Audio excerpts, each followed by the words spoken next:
Assalamualaikum warahmatullahi wabarakatuh. Kali ini aku mau menceritakan sebuah kisah yang diunggah akun Twitter Simple Man yang dimana berjudul Panggon. Sebelum lanjut ke ceritanya, jangan lupa untuk subscribe dan tekan lonceng notifikasinya biar kalian tahu pas aku lagi upload video. Dan jangan lupa untuk follow akun Twitter Simple Man karena di sana banyak banget cerita-cerita horor yang seru lainnya. Kita langsung aja ke ceritanya.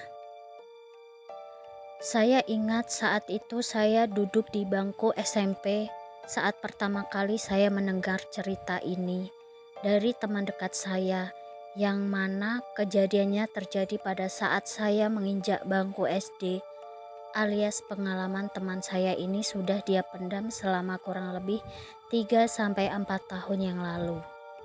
Teman saya ini, panggil saja dia Agung. Dulu saat SD bersekolah di sekolah Islam yang mana dia punya sahabat, seorang anak dari keluarga kaya raya.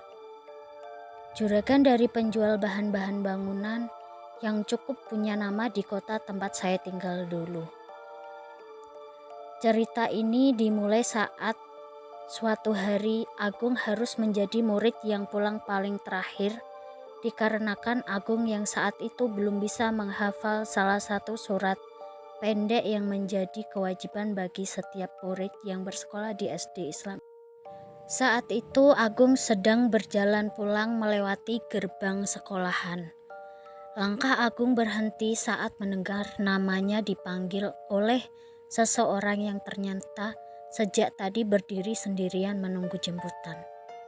Namanya Arif, salah satu murid yang paling mampu di sekolah ini. Agung pun mendekati Arif lalu bertanya, kenapa dia belum pulang padahal hari sudah sangat siang. Arif hanya menggelengkan kepala. Ia berujar mungkin ART yang seharusnya menjemput dirinya ketiduran atau belum sempat datang karena pekerjaan lain. Arif pun lalu meminta Agung untuk menemaninya ke salah satu wartel yang paling dekat dengan sekolah karena pada tahun itu HP masih menjadi salah satu barang yang hanya dimiliki oleh segelintir orang. Agung pun akhirnya menemani Arif ke sebuah wartel tempat orang biasa menggunakannya. Singkat cerita, semenjak kejadian itu, Arif menjadi semakin dekat dengan Agung. Banyak hal yang tidak biasa Arif bagi dengan orang lain, tapi Agung mendapatkannya.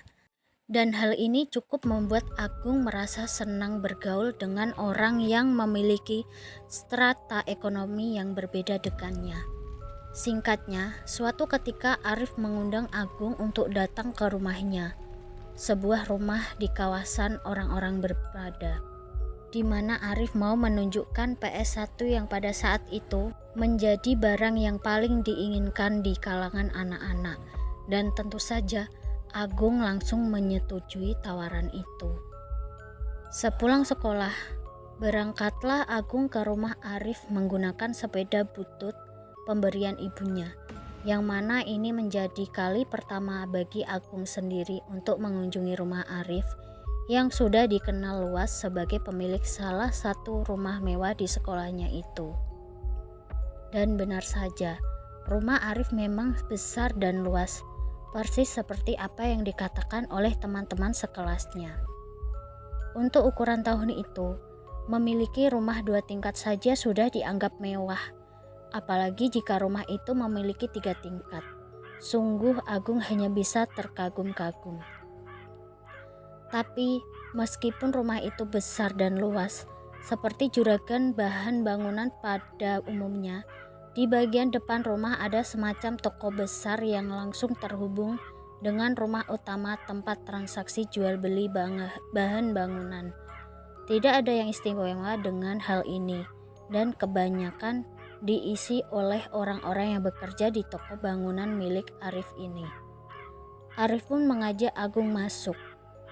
Setelah bocah itu memarkirkan sepedanya di garasi tempat mobil dan motor Arif berjejer di sana. Di dalam rumah yang besar dan megah itu, Agung melihat banyak sekali pintu dari garasi ke ruang utama saja. Jika tidak salah hitung, Agung sudah melihat 6 hingga 7 pintu yang tidak diketahui isi dari ruangan-ruangan itu. Agung sendiri juga tidak ingin bertanya seperihal itu, karena ia datang ke rumah ini hanya untuk sekedar bermain PS1. Singkat cerita, siang itu menjadi hari yang menyenangkan bagi Agung. Bisa merasakan PS1 yang saat itu masih menjadi barang yang mewah. Namun ada sedikit kejadian yang aneh, di mana sewaktu Agung dan Arif sedang bermain PS, tiba-tiba dari arah belakang muncul seorang wanita bertubuh gemuk dengan wajah pucat dan rambut berantakan memanggil nama Arif dengan kosakata yang malas atau lemas. Saat melihatnya, Agung cukup terkejut karena sosok itu tampak cukup mengerikan dengan bentuk tubuhnya. Arif pun langsung berdiri dan berjalan menuju ke sosok wanita itu, sembari bersikap layaknya seorang anak kepada ibunya. "Nggih, Bu," kata Arif saat sudah berdiri di depan wanita itu. Sosok wanita itu beberapa kali melihat Agung dengan tatapan tidak bersahabat. Ia juga tampak tidak suka dengan kehadiran Agung di dalam rumah itu, dan yang paling menjengkelkan, sosok wanita itu membisik di telinga Arif yang mana Agung masih bisa mendengarnya. Kurang lebih bisikannya terdengar seperti ini. "Iku sopo? Kok mau jak mrene? Kongkonan muleh. Kowe gak butuh konco." Semua ucapan wanita asing itu semuanya membuat Agung merasa tidak nyaman. Tapi dari semua kata-kata yang menyakitkan itu, ada satu kata di mana Arif bersikeras bahwa dia hanya ingin bermain dengan teman sekelasnya yang dijawab dengan sebuah peringatan. "Ya wes, jam 3 kongkon muleh. Terus nek nang omah iki, cuk olehi cah iku munggah nang lantai dhuwur ya." Arif mengangguk. Ia berjanji tidak akan pernah membawa temannya ini naik ke lantai atas di rumah ini. Kurang lebih sudah 2 bulanan, Agung selalu datang dan bermain PS1 di rumah Arif ini. Tapi pada suatu ketika, entah karena lupa atau apa, Arif mengajak Agung naik ke lantai 2 yang saat itu membuat Agung sedikit tertegun dan ingat kalau ibunya Arif bukankah melarang dirinya ke sana. Tapi Arif membantah. Ia memang ibunya saat itu melarang Arif membawa Agung ke lantai atas. Tapi itu rupanya terkhusus untuk lantai 3 saja, bukannya lantai 2. Lagi pula selama ini kamar Arif rupanya ada di lantai 2, jadi semua ini masih tergolong aman. Tapi entah kenapa Agung merasa tidak nyaman. Tapi memang sifat dasarnya Arif yang suka memaksa, akhirnya membuat Agung tidak punya pilihan lagi. Maka dia pun terpaksa ikut dan menapaki anak tangga. Saat kakinya menjajakan anak tangga, Agung sempat melihat ke ruangan atas dan entah kenapa suasananya benar-benar berbeda. Seperti jauh lebih dingin dan lembab. Selain itu, seluruh tempat tampak sunyi dan senyap seperti hanya ditinggali oleh beberapa orang saja. Di sepanjang jalan, Arif mengajak Agung bicara, tapi bocah itu lebih memilih merasakan jika bulu kuduknya berdiri. Di lantai 2, tepatnya di depan kamar Arif, ada sebuah sofa mewah yang sepertinya memang sengaja dibuat untuk bersantai. Di sana, Arif memamerkan mainan-mainan miliknya yang dia ambil dari dalam kamarnya. Tapi Agung masih saja merasa tidak nyaman berada di tempat ini. Tapi Agung berusaha menyembunyikan ketidaknyamanannya ini dan tetap ikut bermain dengan Arif. Hingga di titik Arif dan Agung mendengar suara panggilan ibunya dari lantai bawah. Arif pun berdiri dan bersiap untuk turun. Namun sebelum bocah itu menampaki anak tangga, Arif lalu berbalik dan menatap Agung. "Gung, tetep nang kene ya, ojo kok dindi." Arif pun pergi. Kini tinggal Agung sendiri yang berada di tempat ini. Beberapa kali entah kenapa dia merasa kalau di lantai 2 ini dia tidak sedang sendirian. Masalahnya, hawa keberadaan itu tidak bisa dilihat oleh matanya sendiri. Bahkan di sudut-sudut kamar, Agung seperti melihat bayangan atau sekedar kepala manusia sedang mengintip dan menatapnya. Sebenarnya Agung sudah berniat untuk turun dan menyusul Arif, tapi entah kenapa kakinya terasa berat untuk meninggalkan tempat ini. Hingga pada akhirnya, di saat Agung sudah mulai tidak sanggup berada di lantai 2 itu, ia mendengar suara hentakan kaki dari anak tangga. Arif pun tiba. Arif kemudian meminta maaf kepada Agung karena sudah meninggalkan dirinya sendiri di tempat ini, sembari ikut bermain bersama Agung. Di tengah-tengah permainan itu, tiba-tiba Arif bersikap aneh dengan menatap lantai 3 yang otomatis membuat Agung ikut menatap ke sana. Memang dari tempat itu, Agung bisa melihat sudut lantai 3, termasuk pembatas lantai yang terbuat dari kayu jati itu. Agung sempat merasa heran dengan sikap Arif yang kemudian dia melihat bocah itu berdiri lalu mengatakan pada Agung untuk membawanya ke lantai 3. "Nang dhuwur yuk, go ono kandang manuke bapakku, manuke api-api." Agung sempat terdiam saat mendengarnya. Tapi Arif yang saat itu berdiri di hadapannya mengulurkan tangan kepadanya. Agung sebenarnya sempat menolak dan mengingatkan Arif dengan pesan ibunya dulu. Tapi Arif berkata kalau tidak ada apa-apa di rumah ini dan apa yang dikatakan oleh ibunya dulu cuma sekedar peringatan yang biasa. Setelah berbagai alasan, Agung tidak bisa menolak lagi. Ia pun setuju. Maka naiklah Agung dan Arif. Mereka berdua menampaki anak tangga menuju ke lantai 3. Di sana, suasana yang sebelumnya dingin dan lembab semakin kentara dan membuat Agung bergidik merinding. "Gak popo nang dhuwur ana kamare masku." Saat mereka menginjak anak tangga terakhir, apa yang dikatakan Arif rupanya benar. Ada sangkar burung yang sangat besar berisikan burung perkutut yang dilepas di sebuah kurungan dari pagar kawat tempat burung-burung itu bisa berterbangan ke sana kemari. Selain itu, tempat ini juga memiliki banyak kamar yang keseluruhannya pintunya tertutup dengan sofa-sofa yang tak kalah lembut dengan sofa di depan kamar Arif tadi. Rupanya rumah ini memang besar dan luas dan memiliki banyak sekali kamar-kamar yang mungkin tidak terhitung jumlahnya. Agung tak henti-hentinya melihat burung-burung perkutut itu. Ia suka melihat bagaimana burung itu bersembunyi di rumah-rumah kayu kecilnya. Ada yang sedang mematuk jagung, ada yang sedang berdiri di dahan ranting buatan.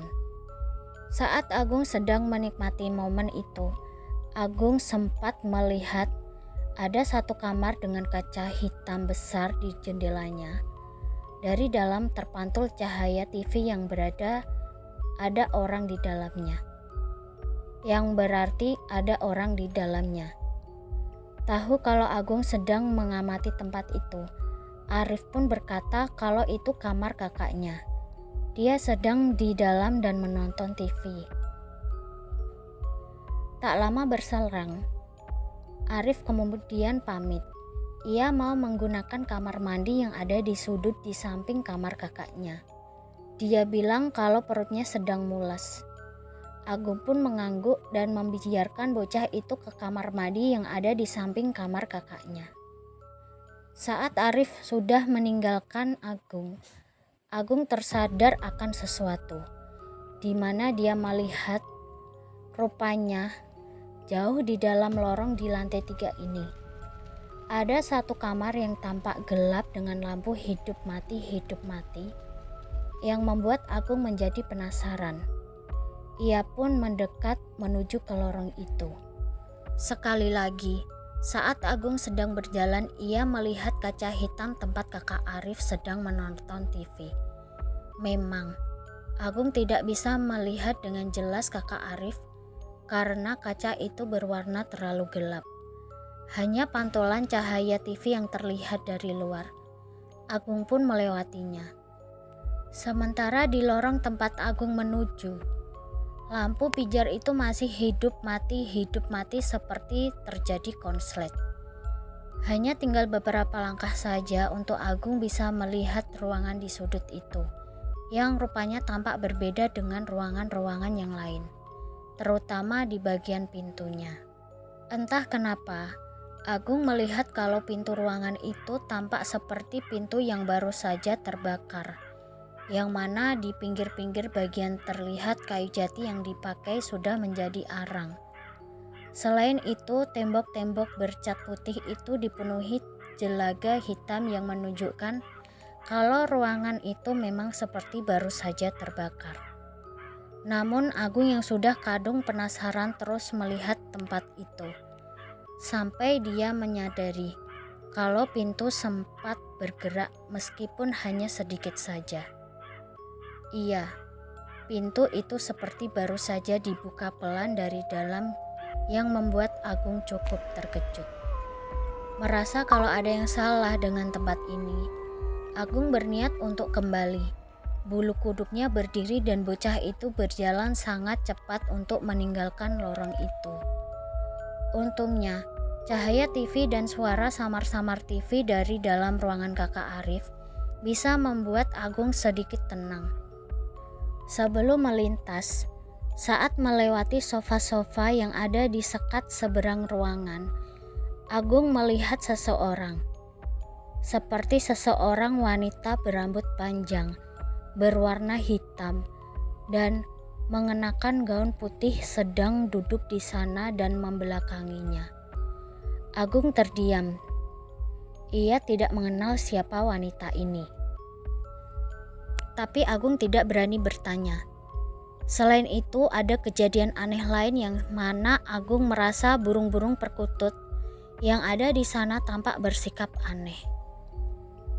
Burung-burung itu berterbangan dan berkali-kali menghantamkan tubuhnya ke pagar kawat itu, seolah burung-burung itu ketakutan.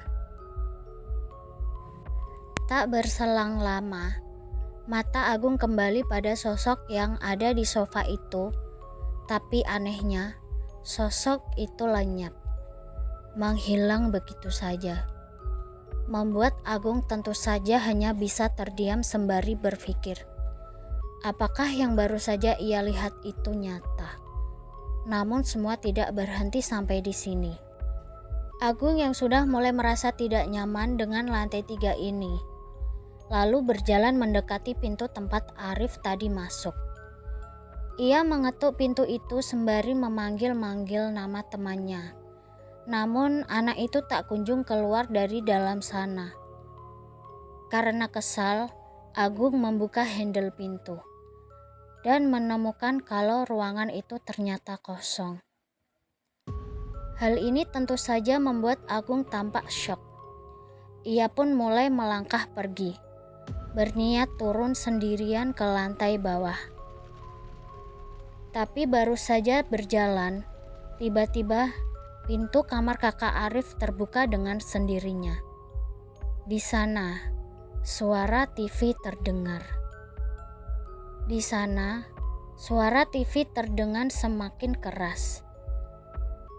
Merasa ada yang aneh dengan situasi ini, Agung mengurungkan niat untuk turun, lalu berjalan pelan menuju ke ruangan kakak Arif yang baru saja terbuka dengan sendirinya. Dan itu akan menjadi penyesalan terakhirnya sudah mengambil keputusan itu. Di dalam ruangan yang cukup luas itu, ruangan yang menjadi kamar kakak Arif itu, Agung menemukan sebuah TV yang masih menyala dengan remote di atas meja, lengkap dengan sepasang kaki yang masih mengenakan jeans bergelantungan di atas langit-langit lampu. Dan setelah itu, Agung berteriak. "Ah!" Agung berteriak begitu kencangnya. Agung langsung berlari menuju lantai bawah, meninggalkan lantai 3 rumah Arif. Anehnya, sesampainya Agung berada di lantai bawah rumah Arif, Agung mendapati Arif baru saja masuk bersama bapaknya. Di situ Arif bingung. Agung berbicara kepada Arif kenapa Agung diajak di lantai 3 rumahnya itu, padahal ibunya sudah melarangnya. Arif berkali-kali mengatakan kepada Agung kalau dia tidak pernah mengajak Agung naik ke lantai 3. Bahkan ke lantai 2 pun tidak. Sejak tadi pagi, Arif pergi bersama bapaknya. Lalu soal kejadian di atas, Arif tidak mau membahasnya karena kedua orang tuanya yang meminta. Agung tidak tahu mana yang benar dan mana yang salah. Dia yakin melihat orang bergelantungan, tapi kata kedua orang tua Arif, Agung salah lihat dan tidak ada apa-apa di lantai 3. Namun, sebelum Agung meninggalkan tempat itu, Agung menceritakan hal terakhir ini kepada Arif. Dan benar saja, bocah itu seperti menyadari sesuatu. Karena tak berselang lama, Arif pun mengatakannya. "Kon yo ndelok cah wedok iku, gulune puklek kan?" Saat itulah Agung kemudian mengingat. Sesaat ketika ia melihat sepasang kaki bergelantungan, di depan pintu kamar ada sosok wanita bergaun putih, itu sedang berdiri.